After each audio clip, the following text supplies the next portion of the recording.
بسم الله والحمد لله والصلاة والسلام على رسول الله ما بعد رب اشرح لي صدري ويسر لي أمري واحلل عقدة من لساني يفقهوا قولي رب زدني علما. அஸ்ஸலாமு அலைக்கும் வரஹ்மத்துல்லாஹி வபரகாத்துஹு. பேரன்பிற்குரித்தான சகோதர சகோதரிகளின் இஸ்லாமிய நண்பர்கள், அல்ஹம்துலில்லாஹ். இன்ஷா அல்லாஹ் இந்த அமர்வில் நாம் சூரா யாசீனுடைய தஃப்சீரை முழுமையாக பார்க்க இருக்கிறோம். ஒவ்வொரு சூறாவிற்கும் சில சிறப்பம்சங்கள், அதில் இருக்கக்கூடிய அழகிய சில கருத்துக்கள், அதில் நமக்கு கிடைக்க வேண்டிய அரிய தகவல்கள், நல்ல விளக்கங்கள் என்பது பல்வேறு சூறாக்களில் அல்லாஹ் சுப்ஹானஹு வ தஆலா இடம்பெற செய்திருக்கிறான். அந்த வரிசையில சூரா யாசின் என்பதும் ஒரு அற்புதமான சூறா. இந்த சூறா சம்பந்தப்பட்ட சில முக்கியமான விஷயங்கள் நம்ம தெரிஞ்சுக்க போறோம். இப்போது இந்த முதல் அமர்வில் சூரா யாசினுக்கு என்று என்ன சிறப்புகள் இருக்கிறது, அதன் சிறப்புகள் பற்றி வந்திருக்கக்கூடிய செய்திகளுடைய தரம் என்ன, அதில் ஆதாரபூர்வமான செய்திகள் என்ன, ஆதாரமற்ற செய்தி என்ன, சரியான செய்தி என்ன, பலகீனமான செய்திகள் என்ன என்பதை பற்றி ஒரு அறிமுகமாக மற்றும் இந்த முதல் அமர்வில் நாம் இன்ஷா அல்லாஹ் பார்க்க இருக்கிறோம். அடுத்தடுத்த அமர்வுகளில் சூரா யாசீனுடைய தஃப்சீரை இன்ஷா அல்லாஹ் ஒரு 5 வசனங்களாக அல்லது சற்று ஏறக்குறைய நம்ம அதை நாம் பிரித்து இன்ஷா அல்லாஹ் முழுமையாக இந்த சூரா யாசீனுடைய முழு தஃப்சீரையும் விரிவாக ஆதாரபூர்வமான ஹதீஸ் நூல்களில் இருந்து இடம்பெறக்கூடிய செய்திகளாக இன்ஷா அல்லாஹ் பார்க்க இருக்கிறோம். ஆரம்பமாக சூரா யாசீன், இதனுடைய சிறப்புகள் என்ன? ஃபதீலத்து சூரத் யாசீன். யாசீன் சூரா சம்பந்தமாக பல்வேறு செய்திகள் பரவலாக சொல்லப்படும். நாம் அறிந்த விஷயங்களாக, நாம் கேள்விப்பட்ட விஷயங்களாக இருக்கும். அதாவது சூரா யாசீன் என்னென்ன சிறப்புகள் இப்படி எல்லாம் சொல்லப்படுது என்பதாக நம்ம கேள்விப்பட்டிருப்போம். அதில் சரியானதும் உண்டு, பலகீனமானதும் உண்டு. இன்னும் சொல்லப்போனால் இட்டுக்கட்டப்பட்ட மௌதுஆன ஃபேப்ரிகேட்டட் செய்திகள், அதாவது புனையப்பட்ட பொய்யான செய்திகள் கூட யாசீன் சூரா விஷயத்தில் இருக்கிறது. அதை மார்க் அறிஞர்கள், தரவரிசைப்படுத்தக்கூடிய மார்க் அறிஞர்கள் அதை நம்மளுக்கு எடுத்து தர்றாங்க. குறிப்பாக இந்த இடத்துல சில மார்க் அறிஞருடைய கருத்து நான் குறிப்பிட விரும்புகிறேன். ஒரு தொகுப்பாக சில செய்திகள் எல்லாம் உள்ளடக்கி இதெல்லாம் எப்படிப்பட்ட செய்தி என்பதாக சில அறிஞர்கள் ஒரு சில பட்டியலை நம்மளுக்கு தர்றாங்க. உதாரணமா சில செய்திகள், சரிங்களா?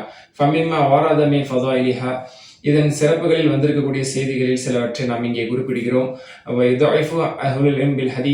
ஹதீஸ் துறையை சார்ந்த சில அறிஞர்கள் இதை பலகீனம் என்றும் சொன்னதுண்டு, அதை இட்டுக்கட்டப்பட்ட செய்தி என்றும் சொன்னதுண்டு. அதை ஒரு விழிப்புணர்வுக்காக, அதை பற்றி எடுத்துரைப்பதற்காக அந்த செய்தியை இங்கே நாம் குறிப்பிடுகிறோம் சொல்லி சில மார்க் அறிஞர்கள் சில செய்தியை குறிப்பிடுறாங்க. அதை நம்ம குறிப்பிடுறேன். இன்னலி குல்லி ஷைஇன் கல்பா, ஒவ்வொன்றுக்கும் இதயம் என்பது உண்டு. வகல்புல் குர்ஆன் யாசீன், இதை நம்ம பிரபலமா கேள்விப்பட்டிருப்போம். வகல்புல் குர்ஆன் யாசீன், இதயம், அதாவது குர்ஆனுக்கான இதயம் என்பது யாசீன் ஆகும் என்ற ஒரு செய்தி. Heart of the Quran is Surah Yaseen, chapter Yaseen அப்படின்னு சொல்லி நம்ம வந்து கேள்விப்பட்டிருப்போம். மன் கராஹா, யார் இந்த சூரா யாசீனை ஓதுனாரோ ஃபகன்னமா கரஹல் குர்ஆன் அஷா மர்ராத், அவர் 10 முறை குர்ஆனை ஓதி முடித்தவரை போன்றாவார். இது கேள்விப்பட்ட நிறைய பேர் ரொம்ப சந்தோஷமா இருக்கும். ஹார்ட் ஆஃப் த குர்ஆன் யாசீன், ஒரு தடவை குர்ஆன் யாசீன் ஓதுனா 10 தடவை குர்ஆன் ஓதுன நன்மை அப்படின்னு சொல்லி இதை நம்ம ஆச்சரியமே கேள்விப்பட்டிருக்கலாம். ஆனா இந்த செய்தி எப்படியாப்பட்ட செய்தி அப்படிங்கிறத நான் அடுத்து சொல்றேன். இது முதல் செய்தி. இரண்டாவது செய்தி, மன் தாவம அலா கிராஅத்திஹா, யார் தொடர்ச்சியாக சூரா யாசீனை ஓதி வருவாரோ, குல்ல லைலத்தின், ஒவ்வொரு இரவுகளில் தொடர்ச்சியாக விடாமல் யார் இந்த சூரா யாசீனை ஓதி வருவாரோ, சும்மா மாத்த, பிறகு அவர் மரணித்தார் என்றால் மாத ஷஹீதன், அவர் ஷஹீதாக மரணிப்பார். அதாவது எல்லா இரவுகளையும் சூரா யாசீனை ஓதியவர் அவர் மரணிக்கும் போது ஷஹீதுடைய அந்தஸ்தோடு மரணிப்பார் என்ற இந்த ஒரு செய்தி இதுவும் இடம்பெற்றிருக்கிறது. மூன்றாவது இன்னொரு செய்தி குறிப்பிடுறாங்க. மன் தஹலல் மகாபிர், யார் கபிரிஸ்தானுக்குள் நுழைந்து ஃபகரா சூரத் யாசீன், யாசீன் சூராவை ஓதுவாரோ. இதன் அடிப்படையில் தான் பெரும்பாலும் கபிரிஸ்தான்கள் போய் சூரா யாசீன் ஓதக்கூடிய நடைமுறை இருக்கு. இந்த செய்தி எப்படியாப்பட்டதுங்கிறது நம்ம தெரிஞ்சுக்கிறோம். அப்ப யார் கபிரிஸ்தானுக்குள் நுழைந்து அடக்கஸ்தலத்திற்கு சென்று சூரா யாசீனை ஓதுவாரோ, ஹுஃபிஃப அன்ஹும் யௌமைதீன், அன்றைய நாளில் அந்த கபர்வாசிகளுடைய தண்டனை குறைக்கப்படும். வக்கான லஹு பிஅததி மன் ஃபீஹா ஹஸனாத், அதில் எந்த அளவுக்கு நபர்கள் இருக்கிறார்களோ அந்த அளவுக்கான நன்மைகள் இவருக்கு ஏற்படும் என்ற ஒரு செய்தி. இந்த 3 செய்தி நான் இப்போ குறிப்பிட்டிருக்கிறேன். இந்த 3 செய்திகள் எப்படியாப்பட்ட செய்திகள் என்பதை பற்றி நாம் இப்பொழுது பார்க்கும் பொழுது இந்த ஹதீஸ்களை நீங்கள் காணலாம். அல் மௌதுஆத், இட்டுக்கட்டப்பட்ட செய்திகள் என்ற நூலில் காணலாம். இப்பதான் ஷாக்கான இங்க விஷயமே, சரிங்களா? இதெல்லாம் கேட்கும்போது ரொம்ப இனிமையா, ரொம்ப நல்லா இருக்கும், சரிங்களா? அவ்வளவு சிறப்பா, இவ்வளவு சிறப்பு அப்படிங்கிற மாதிரி. ஆனா இது எப்படியாப்பட்ட செய்திகள்? உண்மையாகவே ரசூல் ஸல்லல்லாஹு அலைஹி வஸல்லம் அவர்களால் அறிவிக்கப்பட்ட உண்மை தகவலான்னு கேட்டா இல்ல. அல் மௌதுஆத், இட்டுக்கட்டப்பட்டவைகள் என்ற ஒரு நூலில் இது இடம்பெற்றிருக்கிறது. இப்னு ஜௌஸி ரஹிமஹுல்லாஹ் ஹதீஸ் கலை வல்லுநர்கள் மிக முக்கியமான சஹீஹ் ஹதீஸ், பலகீனமான ஹதீஸ், இன்னும் சொல்ல போனா மௌதுவான ஹதீஸ்கள் எல்லாம், அதாவது ரசூல் ஸல்லல்லாஹு அலைஹி வஸல்லம் பெயரால் புனையப்பட்டது. ரசூலுல்லாஹ் சொன்னதும் கிடையாது, ரசூலுல்லாஹ்க்கு அந்த ஹதீஸ்க்கு சம்பந்தமே இல்லை, ரசூலுல்லாஹ் ரசூலுல்லாஹ் சொன்னதாக யாராவது ஒருத்தவங்க சொல்லி இந்த சஹாபி அறிவிச்சாங்க, அவங்களுக்கு அவங்க அறிவிச்சாங்க அப்படின்னு சொல்லி பொய்யாக இட்டு கட்டிருப்பாங்கல்ல, அந்த மாதிரியான செய்திகள் இது இடம்பெறுதுன்னு சொல்லி இப்னு ஜௌஸி ரஹிமஹுல்லாஹ் தன்னுடைய கிதாப் அல் மௌதுஆத் இட்டுக்கட்டப்பட்டவைகள் அப்படிங்கிற அந்த நூல்ல 2வது வால்யூம்ல 313வது பக்கத்துல இந்த செய்தியை இடம்பெற செஞ்சிருக்காங்க. ஆதாரத்தோடு நம்ம பார்க்க முடியும். இமாம் ஷவுகானி ரஹிமஹுல்லாஹ் அவர்களும் அல் ஃபவாயிதுல் மஜ்மூஆ எனக்கூடிய அவர்களுடைய அந்த நூலில், ஹதீஸ் கலை பற்றி பேசக்கூடிய அந்த நூலில் 942வது பக்கத்துல இந்த செய்திகள் எல்லாம் இடம்பெற செய்து, இது எல்லாம் சரியான செய்திகள் அல்ல, ஆதரவுபூர்வமான செய்திகள் அல்ல, இதை நாம் ஏற்றுக்கொள்ளக்கூடாது, இது எல்லாம் இட்டுக்கட்டப்பட்ட பொய்யான தகவல்கள், அதாவது ஃபேக் ஹதீஸ்ன்னு சொல்லுவோம்ல, அந்த மாதிரி ஃபேக்கான செய்திகள் என்று குறிப்பிடுறாங்க. அப்ப இதெல்லாம் இன்னைக்கு நடைமுறையில் நம்ம பார்க்குறோம், கேள்விப்பட்டிருக்கிறோம், இதனாலதான் இதுக்கு இவ்வளவு நன்மை இருக்குன்னு நினைக்கிறாங்க. இதெல்லாம் பொய்யானது.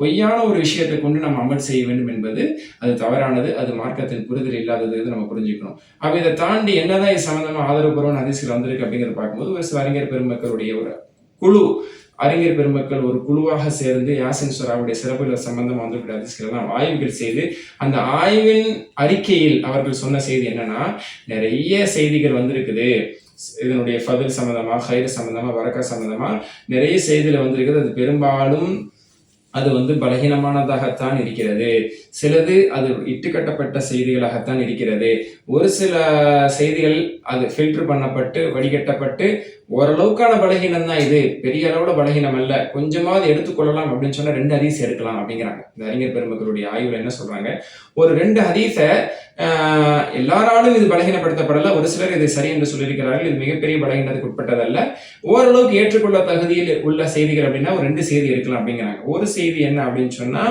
இப்னு ஹிப்பான்ல பதிவான செய்தி, மன் கரஅ யாசீன் ஃபீ லைலத்தின் இப்திகா வஜ்ஹில்லாஹ் குஃபிர லஹ், ஒரு இரவில் எவர் ஒருவர் யாசீனை அல்லாஹ்வின் திருப்பொருத்தம் நாடி ஒரு இரவில் ஓதி வந்தால் குஃபிர லஹ், அவருடைய பாவங்கள் மன்னிக்கப்படும். அப்ப இரவில் சூரா யாசீன் ஓதினால் அல்லாஹ்வுடைய திருப்பொருத்தத்தை நாடி மன்னிப்பை நாடி ஓதுபவருக்கு பாவ மன்னிப்பு கிடைக்கும் என்ற இப்னு ஹிப்பான்ல வந்திருக்கு. இப்னு ஹிப்பான்ல சரியான செய்தியா வந்திருக்குங்கிறத சில மார்க்க அறிஞர்கள் இது ஓரளவுக்கு ஏற்றுக்கொள்ளக்கூடிய தகுதி, இதையும் சில பலகீனம்னு சொல்லியிருக்கிறாங்க, ஆனாலும் இது ஏற்றுக்கொள்ளக்கூடிய தகுதி இருக்குன்னு சொல்றாங்க. 2வது செய்தி என்ன தெரியுமா, அது அஹ்மத் அபுதாவுதுல பதிவாயிருக்கு, முஸ்னத் அஹ்மதிலும் சுனன் அபுதாவுதிலும் பதிவாயிருக்குது. இக்ரஉ அலா மௌதாக்கும் யாசீன், உங்களில் மரணம் சமீபித்தவர்களுக்கு யாசீன் சூராவை ஓதுங்கள். இந்த 2 செய்தி தான் ஆதரவுபூர்வமானதாக குறிப்பிடுறாங்க. அதுல முன்னாடி சொன்னது பல அறிஞர்கள் அதையும் பலகீனம்னு சொல்லியிருக்கிறாங்க. இந்த கடைசியா சொன்னோம்ல, உங்களில் மரணம் சமீபித்தவர்கள் யாசீன் ஓதுங்கள், இது பல அறிஞர்களால் இது சரியான செய்தி தான், அல்லது குறைந்தபட்சம் ஹசன் தரத்தில் இருக்கக்கூடிய ஏற்றுக்கொள்ளக்கூடிய தகுதியில் உள்ளதாக குறிப்பிட்டிருக்கிறாங்க. அப்ப மரண தருவாயில் இருக்கக்கூடியவங்கள்ட்ட போய் சூரா யாசின் ஓதுவது அது விரும்பத்தக்கது, இந்த ஹதீஸ் அடிப்படையில் அது வரவேற்கத்தக்கது, அது நபி ஸல்லல்லாஹு அலைஹி வஸல்லம் அவருடைய அறிவுரையில் உட்பட்டது என்ற ரீதியில இதை நம்ம புரிந்து கொள்ள முடியும். அது போக இப்னு கஸீர் ரஹிமஹுல்லாஹ் தன்னுடைய தஃப்சீர் நூல்ல சில மார்க்க அறிஞருடைய கூற்றை குறிப்பிட்டிருக்காங்க. அதை ரசூல் ஸல்லல்லாஹு அலைஹி வஸல்லம் அவருடைய மீது நேரடியான ஆதாரமான விஷயங்கள் அல்ல, இருந்த போதிலும் சில மார்க்க அறிஞருடைய செய்திகள்ல வந்திருக்குது, அவங்களுடைய அனுபவத்திலே வந்திருக்குது. ஒரு சிரமமான விஷயத்தின் போது அன்னஹா லா துக்ரா இந்த அம்ரின் அஸீரின் இல்லா யஸ்ஸரஹுல்லாஹு தஆலா, ஒரு சிரமமான விஷயத்துல சிக்கி கொண்டிருக்கிறவங்க சூரா யாசீனை ஓதி அல்லாஹ்விடத்தில் துஆ செய்தால் அதை அல்லாஹ் லேசாக்காமல் இல்லை.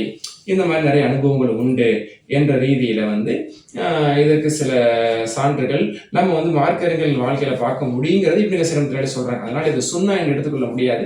ஒரு ஆதரவு வைத்து நம்ம ஒரு சிரமத்தை போக்குவதற்கு அல்லாஹ்ட்ட குர்ஆன் ஓதி தான் கேட்கிறோம் அப்படிங்கிற அடிப்படையில் சூரா யாசீன் ஓதி துஆ செய்யறதுல தவறு இல்லை அப்படிங்கிறது இதன் மூலமா புரிந்து கொள்ள முடிகிறது. அதே மாதிரி இறக்கக்கூடிய நிலையில் இருக்கிறவங்க, மரணம் சமீபத்தவர்களுக்கு சூரா யாசீன் ஓதுனுடைய நுட்பம் என்பதை பற்றி இப்னு கஸீர் ரஹிமஹுல்லாஹ் அவர்கள் குறிப்பிடும் போது இதே கருத்து ஷேக் சாலிஹ் உஸைமீன் ரஹிமஹுல்லாஹ் அவங்களுடைய நூல்ல அவங்களுடைய ஃபத்வால சூரா யாசீன் சம்பந்தப்பட்ட கேள்வி குறிப்பிட்டிருக்கிறாங்க.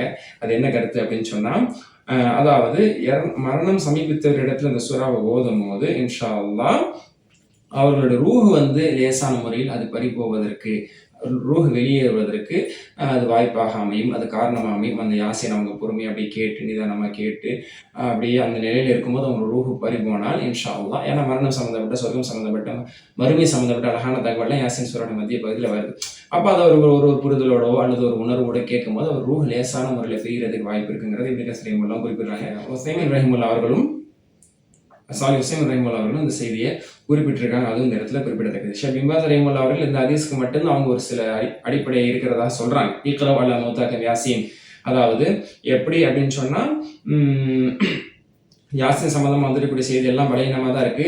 வக்ரபுஹா இல சிஹா, அதாவது சரியான செய்தி என்று சொல்வதற்கு நெருக்கமானது, முழுக்க முழுக்க சரியானது சொல்றதுக்கு இல்லை, ஆனால் ஓரளவுக்கு சரியான செய்தி தான், இது விடப்பட வேண்டிய செய்தி அல்ல என்று சொல்வதற்கு தகுதியான ஒரு ஹதீஸ் இருக்கு அப்படின்னு சொன்னா ஹதீஸ் கிராத்துஹா இந்தல் மரீத் இந்தல் முஹ்ததர், மரணம் சமீபித்தவர்களிடத்தில் ஓதலாம் என்று வந்திருக்கிறது ஒரு செய்தி. அந்த செய்தியை நாம் ஓரளவுக்கு சரியான செய்தியாக காணலாம் என்று சொல்லி அதையும் சில அறிஞர்கள் பலகீனம் என்றுதான் குறிப்பிட்டிருக்கிறார்கள். இருந்த போதிலும் அது ஏற்புடைய ஹதீஸ் தான், அது நடைமுறைப்படுத்தப்பட வேண்டிய ஒரு ஹதீஸ் தான் சொல்லி ஷேக் பின் பாஸ் சொல்றாங்க, ஷேக் உசைமின் ரஹிமுல்லா சொல்றாங்க. முற்காலத்து அறிஞர்களும் இந்த ஹதீஸை மட்டும் ஏற்றுக்கொள்ளக்கூடிய தகுதியில் உள்ளதா சொல்றாங்க. அதனால இன்ஷா அல்லாஹ் இரவில் யாசின் ஓதி அல்லாஹ்விடத்தில் பாவமன்னிப்பை எதிர்பார்ப்பவர்களுக்கு ஒரு நம்பிக்கை, அவர் பாவமன்னிப்பை எதிர்பார்க்கலாம் என்று நம்பலாம். அதற்கு ஒரு சிறிய அடிப்படை உண்டு. அதை தாண்டி அடுத்தபடியான ஒரு அடிப்படை மரணம் சமீபித்தவர்களுக்கு ஓத வேண்டும். ஆனால் கபிரிஸ்தானுக்கு போய் ஓதுவதோ, இறந்த பிறகு யாசின் புத்தகத்தை வைத்து அவர்களுக்காக யாசின் சூரா ஓதி கொண்டிருப்பது இது சரியான நடைமுறை அல்ல. இது புதிதாக ஏற்பட்ட ஒரு நடைமுறை, இது தவிர்க்கப்பட வேண்டியது. மரணம் சமீபித்தவர்கள், உயிரோடு இருப்பவர்கள், அவர்களிடத்தில் எப்படி களிமா சொல்லிக் கொடுக்கும், இறுதி கட்டத்தை அடைந்து விட்டால் களிமா சொல்லிக் கொடுப்போம். அதற்கு முந்தைய கட்டத்தில் யாசின் சூராவை ஓத வேண்டும். அதை அவர்கள் புரிந்து உணர்ந்து கேட்கும் பொழுது அவங்களுக்குள்ள நல்ல மாற்றம் ஏற்படும். அவங்க தௌபா செய்வதற்கு, அல்லாஹ்வுடைய நினைவோடு அவங்க மரணம் அடைவதற்கு கூட காரணமா இருக்குங்கிறதெல்லாம் சில மார்க்க அறிஞர்கள் சொல்லியிருக்கிறாங்க. இதுதான் யாசின் சூரா விஷயத்தில் நாம் புரிந்து கொள்ள வேண்டிய சில அடிப்படை செய்திகள். அல்ஹம்துலில்லாஹ். இதை தாண்டி யாசின் சூராவில் உள்ள கருத்துக்கள் தான் அது அற்புதமானவைகள். 83 வசனங்கள் இருக்கிறது. அதை ஒரு 5 வசனங்களாக இன்ஷா அல்லாஹ் அடுத்தடுத்த அமர்வுகளில் இன்ஷா அல்லாஹ் நாம் அதை பார்ப்போம். அதன் மூலமா நல்ல பாடப்படைப்பு நல்ல நசீபை அல்லாஹ் தந்தல் புரிவான. வாஹிர் தஅவானா அல்ஹம்துலில்லாஹி ரப்பில் ஆலமீன். அஸ்ஸலாமு அலைக்கும் வரஹ்மத்துல்லாஹி வபரகாத்துஹு.